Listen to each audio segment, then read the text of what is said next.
welcome everyone to the Unmuted podcast, where we talk about all things HR, talent, HR tech.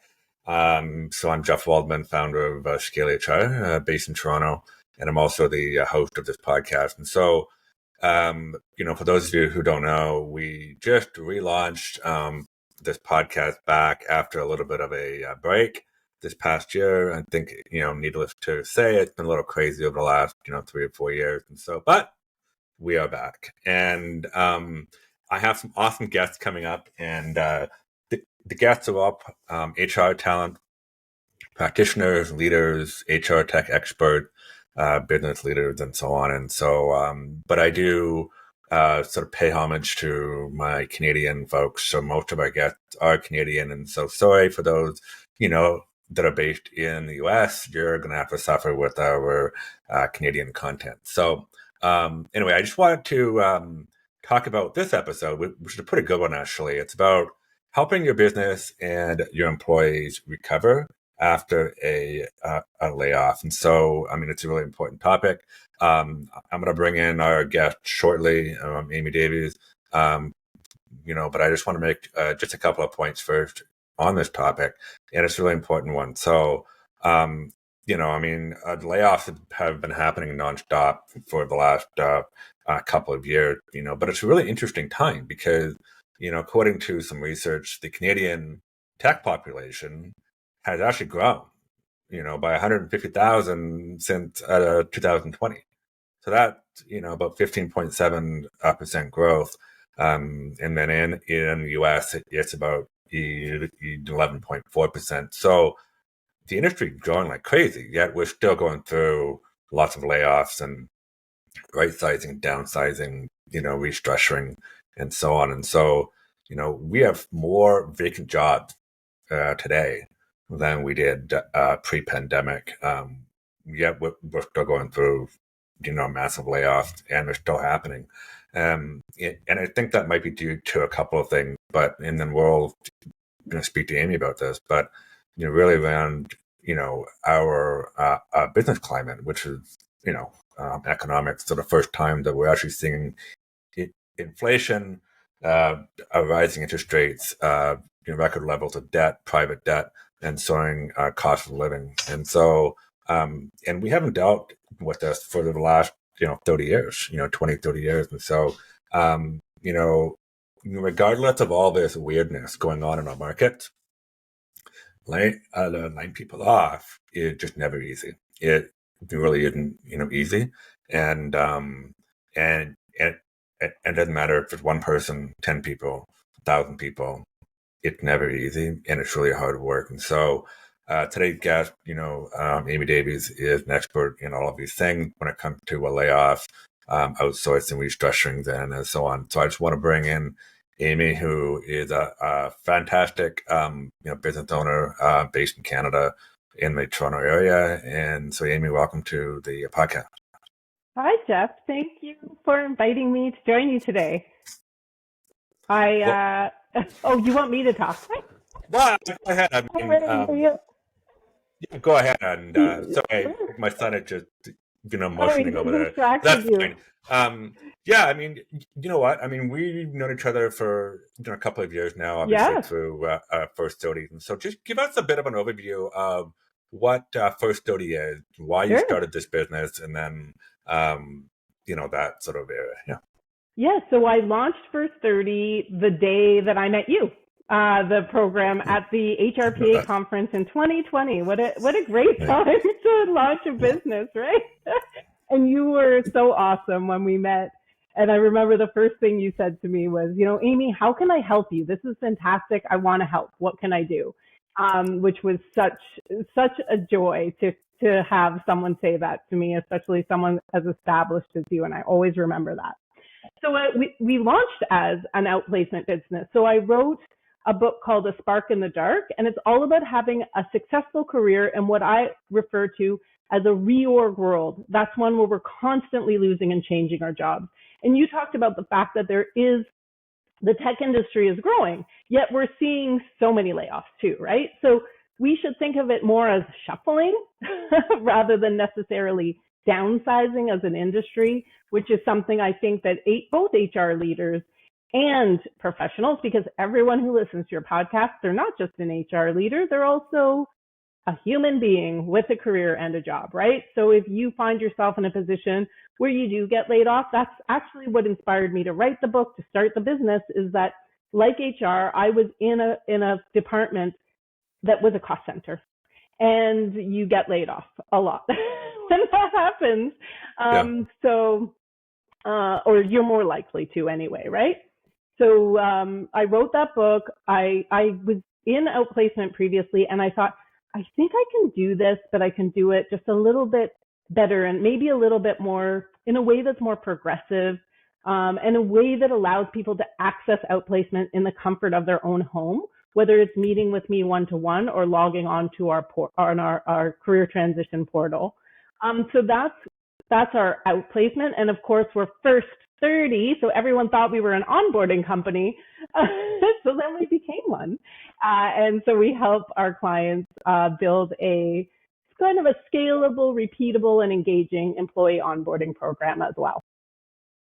Well, that's great. I mean, I know, obviously when you first started, which was right in the, the start of the pandemic, which is when I started my business. So it's been really interesting. And so, you talk a bit about, being able to access your tool and platform, virtually. So would you say that is your main, different with your competitors? I wouldn't say that. It was one of the things that I thought, would be a benefit, because I did a lot of research with people who had been laid off to understand what kind of experience they wanted to have. And what they told me is they didn't like to have to go into somewhere. This is pre-COVID, mind you. They didn't want to have to go to a location to meet with a coach and then find out that their coach didn't connect, or their coach was really formulaic. So when you work with us one-to-one, it's not a formula. We treat each person like an individual, and we kind of meet them where they are, and then we share our expertise with them and help guide them to, start again with their career, because some people want to, or find their next job fairly quickly. And we're really successful at that. About 90% of our participants find meaningful work within 3 months of joining our program. Oh, wow. Yeah. But I think the content we have too. So we talk about things like storytelling your way to interview success. We talk about the signal flare approach to job searching. We talk about how to structure your reorg story. And when our participants do resume reviews with us, we have a person, Kamara Toffolo does their resume review. Yeah. She's amazing. She does a recording of herself reviewing the resume and sends them the marked up resume. So it's like a really cool, she's amazing actually. And she's just joined First 30, which I'm really excited about, on a more of official basis. Well, yeah. That's news. Okay. Yeah. We talk about that, later. Okay. Yeah. But I think we do. I know that you want to kind of you want me to talk a little bit more about internally. And I will say that one of the things that inspired me to get really interested in the topic of layoffs in general was I worked for Unilever in the UK at the beginning of my career. And I'm not going to tell you how long ago that was, but it was a while ago. And I'm probably older than you, No, but you're anyway, not. I actually know for a fact you're a little bit younger than me. Oh, well, look at that. Yeah. Okay. Yeah, anyway, go ahead. So I worked there, and what happened was they went through their first restructuring when I was working there, my very first real corporate job. And these are people who thought they would never lose their job. They never imagined a world where a company like Unilever would restructure, and it was a sort of a new thing. And they got to understand what people were going through. I'm like the person people will talk to, right?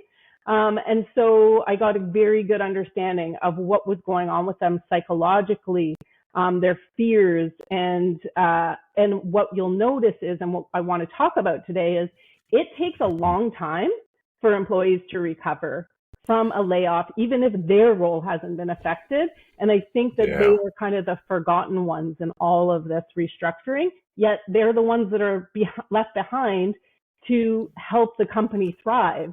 So how can a company thrive when its people are still mourning this experience and fearing that it will happen to them?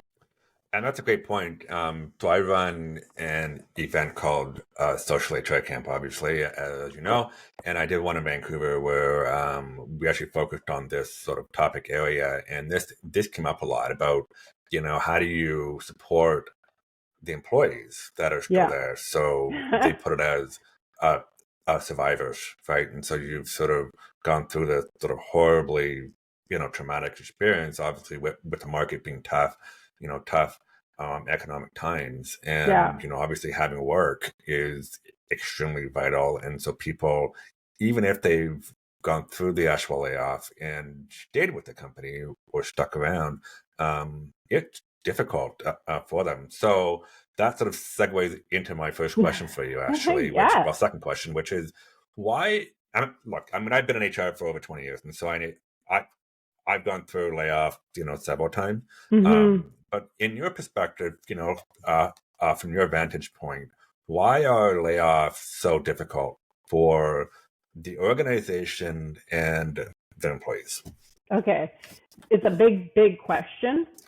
Yes, But it I is. But right here. No, no, that's okay. That's okay. I know where to start. Where when I worked for Unilever, I used to study well-being and understanding what are the drivers of well-being for individuals. And what we found is one of the key drivers for well-being is having the power or perceived control over your own outcome. Because guess what? We don't really have the control of our own outcome because life happens, right? But we like to have the perception that we have the control. As soon as whisperings start happening in an organization that layoffs are on the horizon, suddenly you give your employees a sense that they have lost control over their own outcome. They've lost control about where they show up every day. They might lose control about their financial future. They might lose control over who they get to engage with and interact with. And we have to remember that in many cases, someone's employer is a large part of their identity. And that's we can true. find that out by looking at LinkedIn, right? And I always talk to people about not, unless you run your own business, and you'll see if people go to my LinkedIn, they're like, haha, you're doing it, Amy. But it's my business, right? Of course. But if you have the banner in the back of your LinkedIn profile, you see this a lot, especially with HR, because HR is trying to promote the business to get employees to work there. If you have that banner as your business, you are allowing that business to be your own brand and take over from you. Yep. You need to be your own brand. So this is one of the reasons. And when we think about running layoffs, what do? We take someone's identity physically away from them. We take their pass to the office away. We take their computer away. In many cases, think about your phone and what it means to you, Jeff, right? Like, I've got mine sitting right here. But that is a large, yeah, exactly, right? It's like another appendage.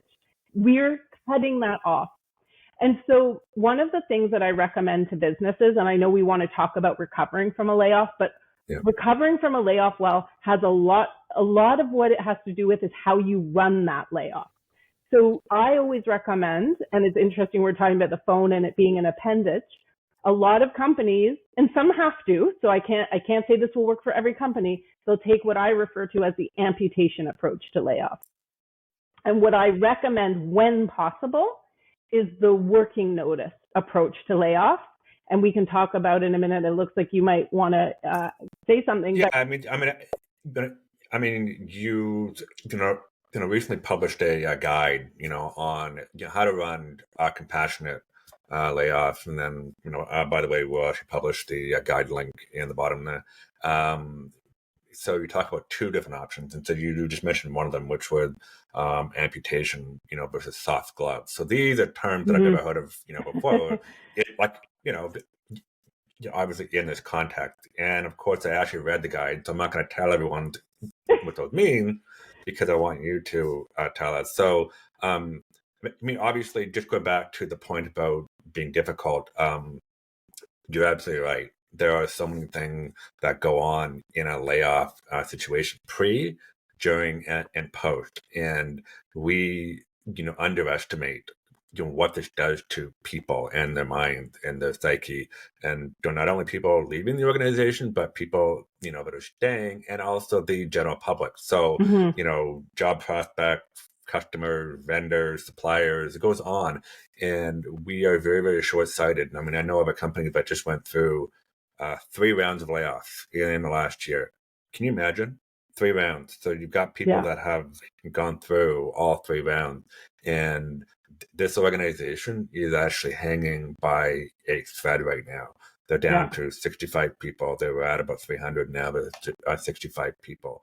Those 65 people are demoralized. And I would bet my last dollar in my bank account that all 65 are actually looking for work right now, because it's a really tough situation. But segueing into this, there's these options.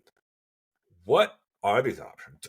What is the amputation approach, and then what is the soft glove approach? So the amputation is one I experienced, where you've worked for a company and you've done a great job for years. Your department has been affected by a layoff, and someone comes up to you at your desk and says, "Hey, Amy, can I have a quick chat with you?" And they take you to an office and they lay you off, and then they tell you about, if you have outplacement and your severance package. They take you to they get in some cases, they'll even get security to do it. They didn't in my case, fortunately. And they take you on the walk of shame through the office while everybody's looking at you. Yes. Got it. It's a huge spectacle for everyone to watch, right? With an open plan. And they take you to your desk. And, we're laughing about it now, Jeff, but I want to say, if this happens to you, it's traumatic. And if it does happen or has happened to you, it happens a lot. So it's not you. It's the business. It's the economy. It's all of these other things. Anyway, you go to your desk, you have to leave your equipment there. So, think about how we personalize our space, which I was very careful not to do. And then they take your identity away. They might take your phone. They'll take your pass to get in the front door, and they push you out into the world. And the day that I got laid off from this role, Jeff, there was a monsoon outside. So, the kind of storm that an umbrella is useless in. Yeah. Well, I grew up in Vancouver, so I know all about it. Sure. Yeah. Monsoon, thinking, what have I done to deserve this? What have I done, God? It's like, geez, okay. Yeah. Why me? Exactly. So, that's what I would refer to as the amputation approach. It's immediate cutoff. And I don't think it serves anyone. Yes, businesses will say, and I've had this conversation before, well, it costs money to keep people. Well, it will cost you money in productivity if you have this huge exhibition of this situation happening, So, and nobody knows where to look when this is all going on. It's all so shocking. Whereas I call it the white gloves approach, or the working notice approach, the soft gloves approach, where you give someone some notice. You sit them down, you say, this is what's happening, the business is changing, your role no longer exists. We're going to give you an opportunity to look for a new role internally. And we're going to give you 2 weeks, 4 weeks, 6 weeks. Some companies even give 8 weeks. And I think that's a long time. I don't think you have to give that much, but if you need them there still, and we're going to help you find a new job. We're actually going to start your outplacement now. I'm working with some clients right now who have started their employees outplacement right away, even though they're still working at the office. You can use our printer to print your resume off. You can talk to your manager. We will help you, right? And there's such a civility to that. And what does it say to all the other employees in your company? We truly care about you. We know that you've added value to this business. We're not throwing you out into a monsoon. We're going to support you. We can't do it all for you, but we value you, and we want you to have a successful future. So I've got a question about that. So I'm going to play, a devil's advocate here. Sure. And it doesn't really necessarily mean, but I actually agree with this comment. But there might be a lot of, schools of thought out there that might say, well, I'm in the business to, run productivity. So I need to sort of operate my business. It needs to be profitable. It needs to be effective, productive, on and on. We're laying off, restructuring for various, business reasons. So having people around like that, they're not going to be productive to my business. So why would I bother paying them to sort of sit there and do nothing. Now, that's a very extreme point of view, Yeah. but what do you have to say to that? I mean, because there are a lot of people out there, leaders who that is their mindset. Yeah. I don't necessarily think people aren't going to be productive when you've laid them off, right? Okay. They're not going to be working all night and all weekend, but they shouldn't have been anyway, right? But I think that they'll really value. I think most people, you're always going to get the difficult people, right? That are Sure. are going to be angry and say bad things. And I think those are the people, if they're really causing, like if they're becoming the cause of a lot of issues in your organization, that's when you go to those people and say, listen, I don't think this is working out. I'm going to ask you to work from home for the next 2 weeks or whatever it is, but today is your last day at the office and we're stopping your email and whatnot. So I think that you have to do if you really see that someone is not rising to the challenge, right? The world changes. And I think that's when we have to, and that's what we try to do in our program, is normalize the experience of being laid off, because it is normal to have happen. Companies need to run layoffs. They need to change. If they don't change, they're not going to succeed. So if you can somehow help normalize it. But what I would say to a company who says, oh, I don't want a bunch of people sitting around being unproductive, it's really up to you in some ways whether they're productive or not, right? You can still inspire them. Being a leader isn't about actually being someone's boss or someone's employer. It's about the qualities that you possess and that you convey to the world. So be a good leader, inspire people, no matter what the situation. Getting a new job can be really exciting. And there is a lot of opportunity out there right now. Yeah, I totally agree with you on that. I mean, I think you're absolutely right. There are lots of opportunities out there. As we've seen, there's more job vacancies now than there were, pre-pandemics. And so, it's an interesting time. But I also believe that as an organization, you have your own employer brand, and so obviously, if one of them is to be supportive or to have like a family or oriented culture, then behave that way. And so obviously your goal is to put your best foot forward. And so going through downsizing is never easy. It doesn't matter how you sort of slice and dice it, but it is necessary at times.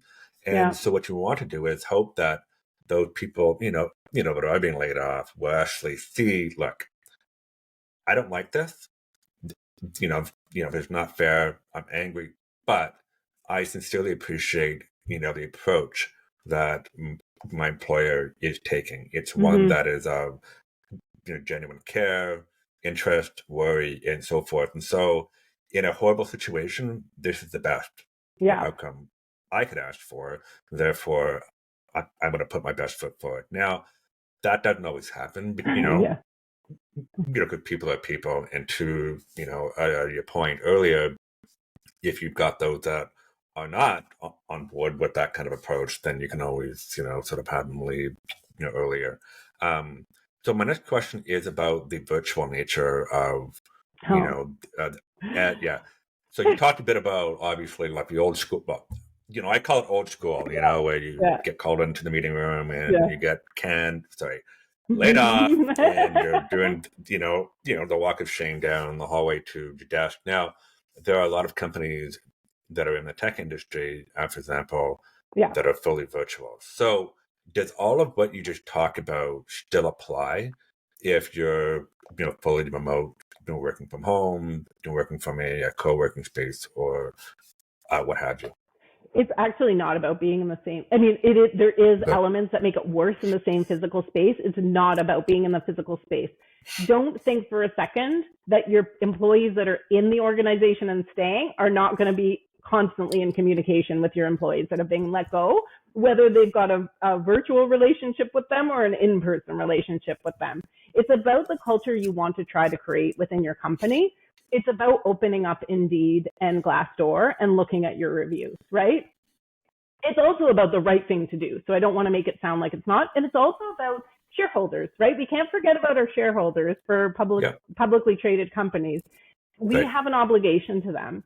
And if we take good care of our employees, we are fulfilling that obligation. Right. But I want to say one more thing. about when you run layoffs, and whether it's in person or virtual or whatever it is, don't run layoffs on a day that holds meaning. Either for the individual, like don't lay someone off on their birthday if you can help it, if you know when their birthday is, but also think about, like, I'm just using, this might be a dumb example, Jeff, but Halloween is coming up. Don't lay someone off on Halloween. Like, they don't want to come in dressed like a ghost and then be told to disappear. Halloween, be thinking about that layoff. Sorry, this is no joke. The laughing matter. But I like how you sort of played that out. So disappeared, ghost. Anyway, go ahead. Sorry. Yes. And I just put that up on the spot. So what I will say is avoid days that hold meaning, that are an annual, like something like Remembrance Day. We don't want to lay people off on that because it's in everyone's calendar. And for the rest of their life, they're going to be like, oh, remember that Halloween when I was, so we don't want to have them carry it with them forever because we had to choose that specific day. You can wait one more day, right? Yeah, no, I totally agree. So obviously the soft glove approach is the best method forward. So how do you successfully implement one? So if you are going through a layoff, do you have like a top maybe 5 things, or sort of a top list, or sort of a checklist of organizations need to think about and do to actually implement the soft glove process? Yeah. Well, first of all, as much as you can, you want to be as honest with employees as quickly as possible. If you are, and let them know that your plan is to give everyone, I would say 6 weeks is a good round number, 6 weeks. Explain to them before the layoffs are happening that this is your plan. They will get a severance package. They will get outplacement support. And explain to them, one very big important thing is explain to your employees what outplacement actually is. Because I can't tell you, that's not a common term. We all know it in HR, and we almost assume that everyone knows what it is. But we have experiences where we have people who are almost afraid to reach out to us because they're like, what is this? And the first thing I always do with people is say, okay, here's what we're doing. Here's what we're helping you with. And be very clear what is in the program, whatever program you've chosen, and what isn't. So I'll give you the example. Like, they're going to help you get your resume together. They're going to help you with your job interviews. They're going to help you with whatever else the organization is helping them with, right? They're not a recruiter, so they're not going to place you. And I think that's another misconception that employees have going into this, and I totally understand why. Of course, you might be able to point them in the right direction where they're going to go, but you're not a recruiter either in most cases for, manager level type jobs, right? There's some that are executive and that can work well for them. So those are a few of the things. And the problem, I think, with a lot of layoffs, and this helps with the soft gloves approach, is there's so much secrecy. And we tell our people leaders and our leadership, they know everything. And then they're told to basically, I hate to use this word, but go and lie to their employees, right? Yeah. And that's that's an awful feeling, especially someone who you want to have integrity, you feel really awful, someone might be planning to buy a house and you don't know what to do, right? So I would say give your managers the latitude, like train them on how to have these types of conversations and allow them to be as honest as possible, as quickly as possible. And I do think when we take the soft gloves approach, that's a huge advantage because it's less scary for people. And make it okay for them to talk to their employees. I actually think it should be okay in any scenario to talk to your leader and say, I'm not really sure if I want to stay here or not, right? Because wouldn't it be better to know and be honest and find out what the issues are and get the opportunity to turn things around, or even just help them with their career in general? Okay, you want a career elsewhere? I mean, I'm not thrilled, but at least I'm now prepared. I feel like I know. I think sorry just to cut you off. No, go. But obviously one of the big things is sort of explaining, the why. I think people, oftentimes, don't really understand what's going on. As you pointed out earlier about the whole gossip thing, where people start talking among one another. So that tends to happen, but always happen because people Yeah. just talk, and that's Of course. how human beings are, and they will fill in, gaps of information Hmm. with speculative data, right? Yeah. So it's really important to be brutally honest with your employees, as quickly as possible. And there's nothing wrong with telling them, look, we need to go through a layoff right now. We're struggling as an organization. The pandemic killed us. Um, you know, you know, this is what it is, and actually Yeah. show them so they actually feel some honest sort of connection to it. And I think that's a really difficult thing for a lot of leaders to really talk about something that is a conflict or Hmm. negative, Yeah. back information, while most people tend to sort of shy away from negativity or potentially difficult conversations. And that is a huge skill set that all Hmm. leaders have to have, and it's not a bad thing. It actually proves to you that you can actually do it and Yeah. talk about those things. But um, I just wanted to ask you about something about. So you focused a bit on the actual employee being laid off. What about the ones that are surviving the layoffs? I mean, what's your recommendation then? Yeah. So there's a number of things I would say. The first is one of the biggest mistakes that employers make is they go in and they make some big grand announcement. The layoffs are over. You are safe. That Right. is the biggest no-no after a layoff because there's something actually we're just about to publish a blog about it called an echo layoff, which, well, I call it an echo layoff. And Echo that is layoffs. Okay. when you are finished your layoff and everybody settles into their new roles or with their new managers. And then the organization, after a month or two, realizes, oh my goodness, we laid off this role, like we eliminated this role and we actually need it, and we kept this role and we actually don't, and this person isn't fitting with this team and they can't do the work that we thought they would be able to do, and so on and so forth. And guess what? It always happens, Jeff. We have clients, they do a mass layoff, and then 2 months later, we get another round of not as many, but a few more people. So Yeah. if leaders are not trying to be dishonest. They actually want people, they want calm, right? People like stability. They want to say, this is it. It's never it. It's never going to be it. And when you've made that proclamation, your employees are going to feel lied to, and then they're never going to feel safe after that. Right. And I So, think, so that's that's one thing. Go ahead. okay.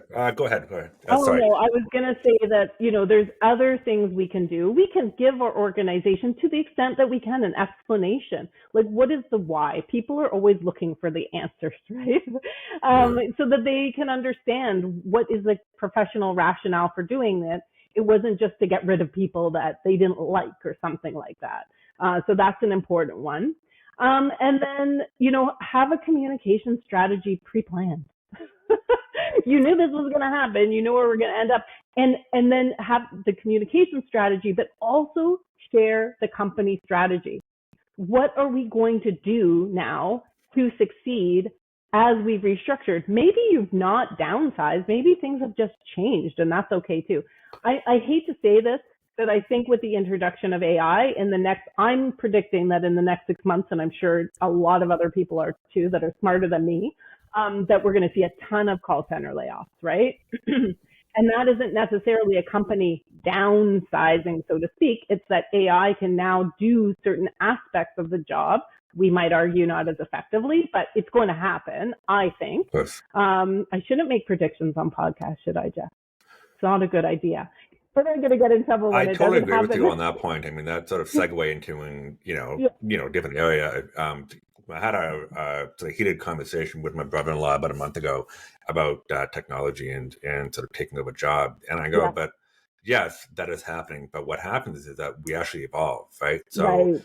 just look at, like the early 1900s when Henry Ford came up with the process line, production line thing, Yeah, right? And then, the bringing in of technology to actually make that line based manufacturing approach better. yeah, People yeah. thought, oh my God, this is like the end of the world, right? Or we brought in cars, right, Mm-hmm. to replace horses, and then we thought, okay, that's going to change everything and cause like mass layoffs. And Mm-hmm. no, what happens is people tend to reskill because that Mm-hmm. they're being forced to, right? Because Right.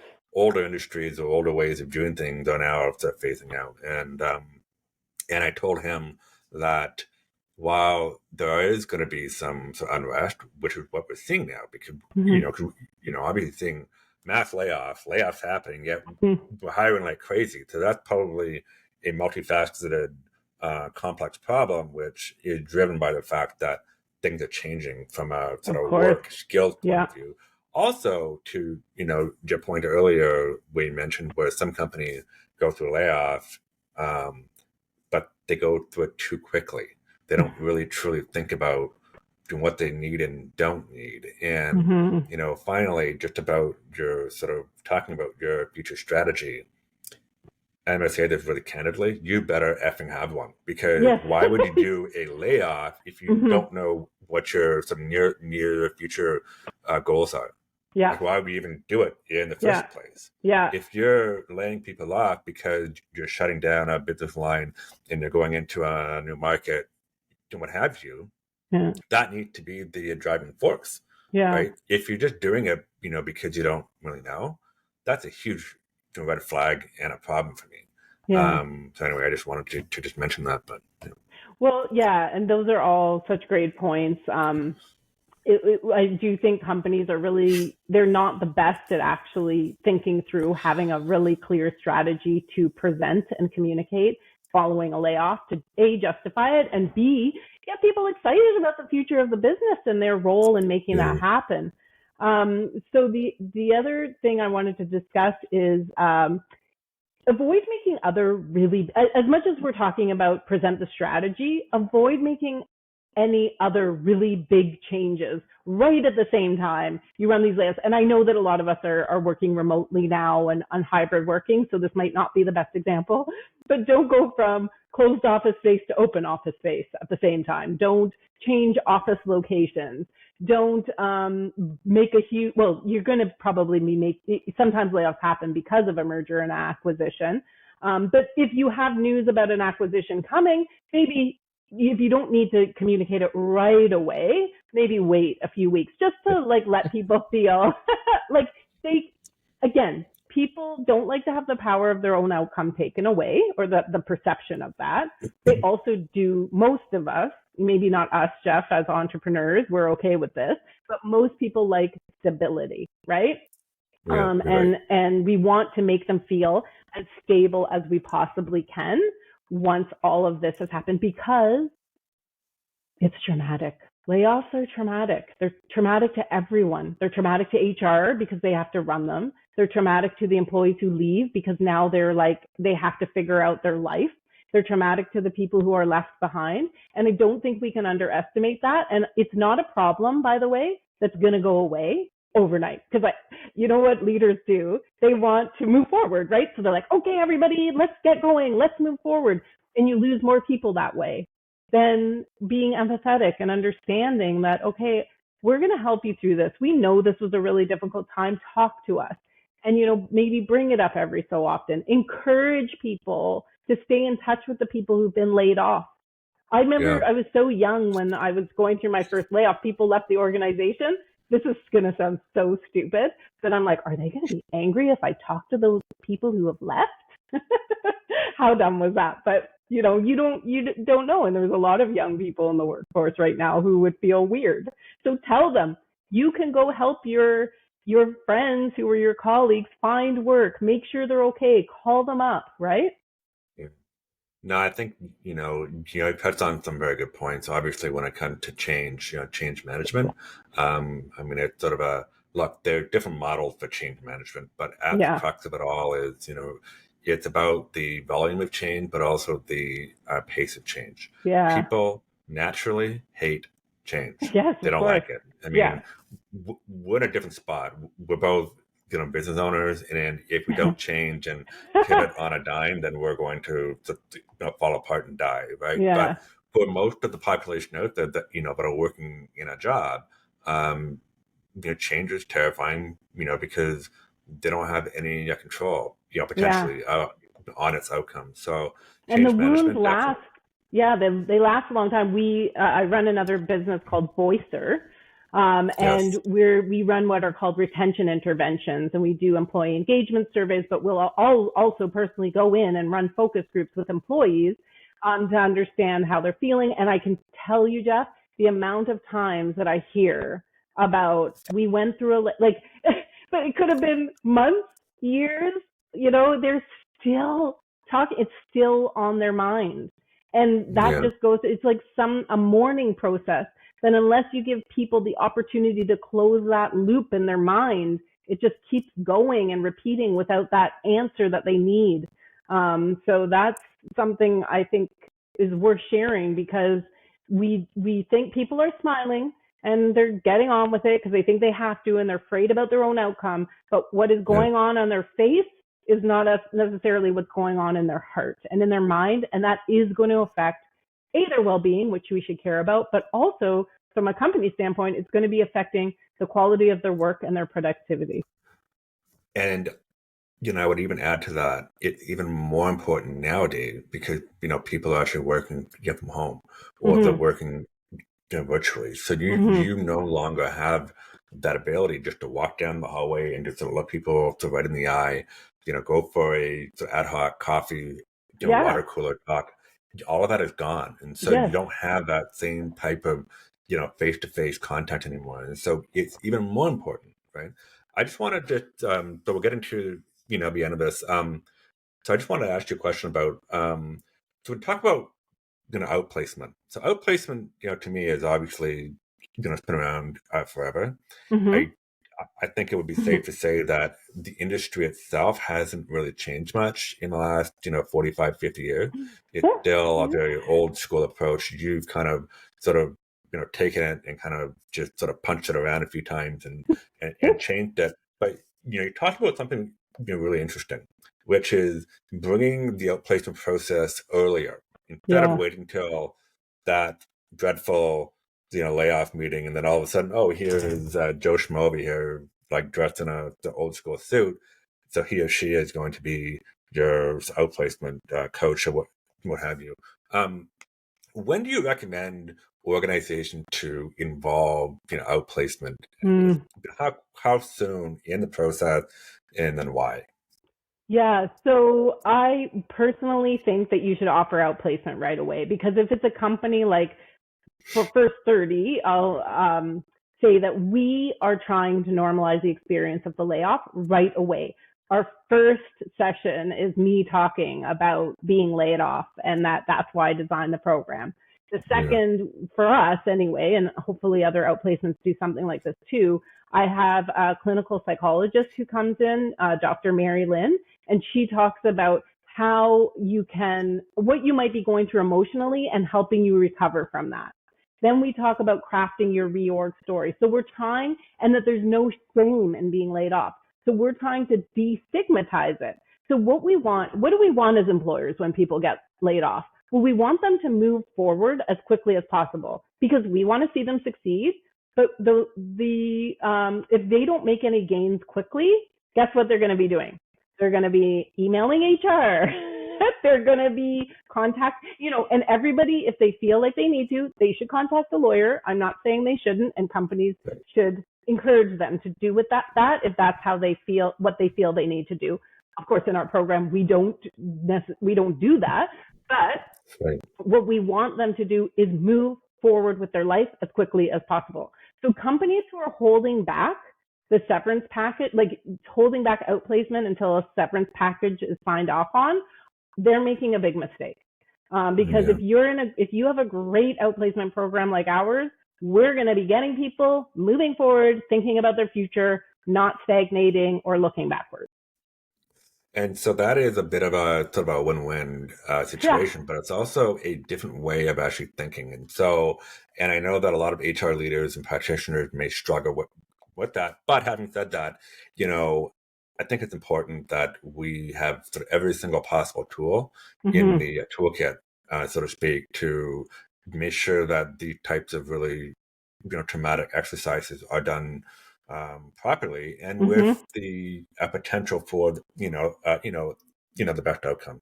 The other Mm-hmm. thing too is around so first 30 and I'll sort of toot your horn is that it's a really flexible way of doing it and it's Mm-hmm. cost effective. So Mm-hmm. if organizations are used to the virtual nature of work, you do that. Like your Yeah. program does that. So Yeah. it doesn't force people to have to change how they typically go about their day-to-day world in Mm-hmm. life. Um, And I what think is, for, oh, sorry, go ahead. I was gonna say, I think for us, like we really wanted to make, and I always forget about like our big differentiator too is the price point, and we're really transparent and consistent with our pricing because we're a community, and this is what you're so good at, Jeff, is creating a community. I don't want company A that I work with to think that company B got a better deal just because they had an extra conversation with me, right? Right. Like we offer everyone the same pricing, the same discounts, and our pricing starts at $500 per participant. But if you have more, we'll go down from there.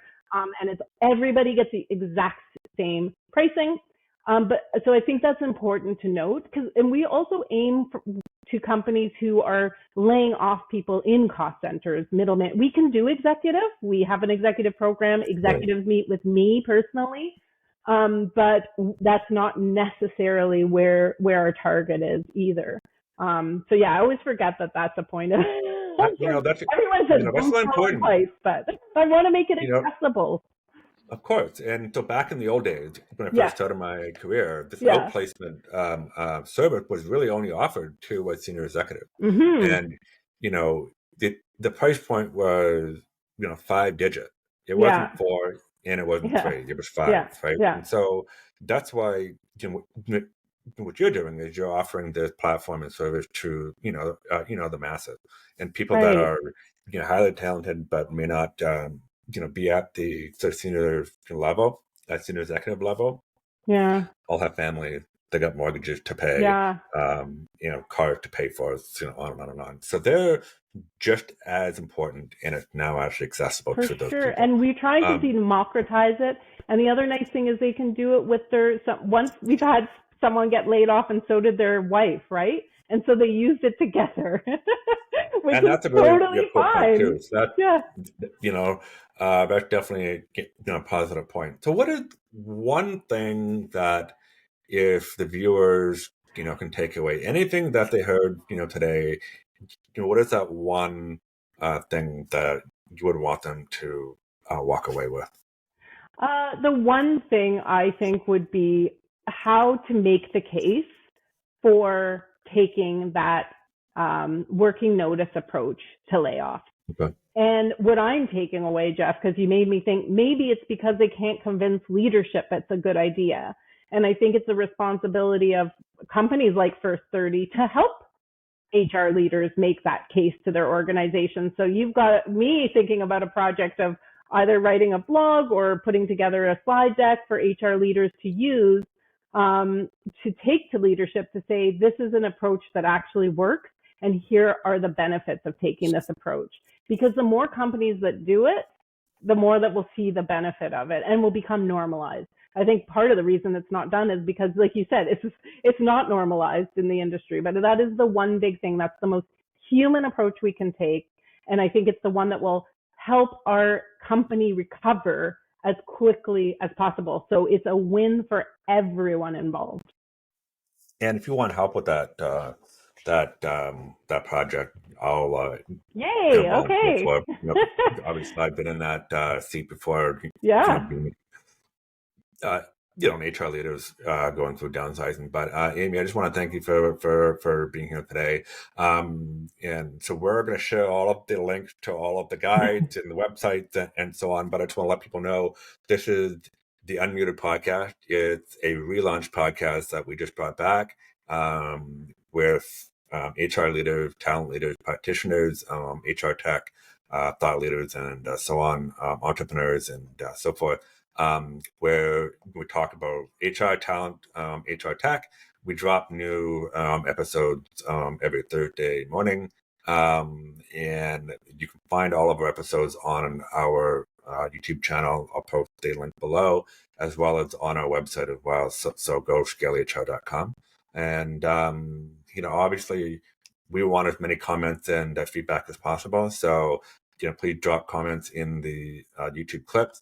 And if you want to be on our show, send me a message. Google Jeff Waldman. You'll be able to find me anywhere. And so, Amy, I just want to thank you for being here. And, obviously, best of luck to your future. Thank you so much. You do such great work, Jeff. And I want to give a shout out to your community that you've started. It's fantastic. I'm a part of it now as well. So I encourage everyone to check it out. It's wonderful. So in case you don't know, it's the GROW Learning Community. GROW is an acronym. It stands for Guidance, Resources, Opportunities, Wisdom. And it's powered by a Toronto-based company called Disco. It's brand new. We've got over 130 members now. And it's just a place, the go-to place for all things learning and skill development, career development for HR in tech.